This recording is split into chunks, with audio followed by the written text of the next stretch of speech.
3 ಕೋಟಿ ರೂಪಾಯಿ ಇರ್ಬೋದು, ಮತ್ತು ನೀರಾವರಿ ಇಲಾಖೆಯಿಂದ ಇರ್ಬೋದು,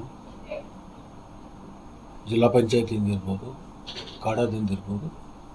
ಈ ಸರ್ಕಾರ ಬಂದ ಮೇಲೆ ಇವೆಲ್ಲ ಮಂಜೂರಾತಿ ಮಾಡಿಕೊಂಡು ಈಗ ಕಾಮಗಾರಿಯನ್ನು ಪ್ರಾರಂಭ ಬಂದಿದೆ. ಈಗಾಗಲೇ ನಾವು ಕೆರೆ ಅಭಿವೃದ್ಧಿಗೆ ಸುಮಾರು 25 ಕೋಟಿ, ಭಾಗೀರಥಿ ಹಳ್ಳಕ್ಕೆ ಒಂದು 10 ಕೋಟಿ, ಮತ್ತು ಅನೇಕ ರಸ್ತೆಗಳ ಕಾಮಗಾರಿ. ಈ ಸರ್ಕಾರ ಬಂದ ಮೇಲೆ ಪೂರ್ಣ ಪ್ರಮಾಣದ ಬಜೆಟ್ ಮಾಡಿಲ್ಲ. ಸಿದ್ದರಾಮಯ್ಯನವರು ಮುಖ್ಯಮಂತ್ರಿಗಳಾದ ಮೇಲೆ ಇದಕ್ಕೆ ಅನುದಾನವನ್ನು ಒದಗಿಸಿರ್ತಕ್ಕಂಥದ್ದು, ಟೆಂಡರ್ ಪ್ರಕ್ರಿಯೆ ಪೂರ್ಣವಾಗಿ ಮುಗಿಸಿರ್ತಕ್ಕಂಥದ್ದು ಹೊಸ ಸರ್ಕಾರ ಬಂದ ಮೇಲೆ.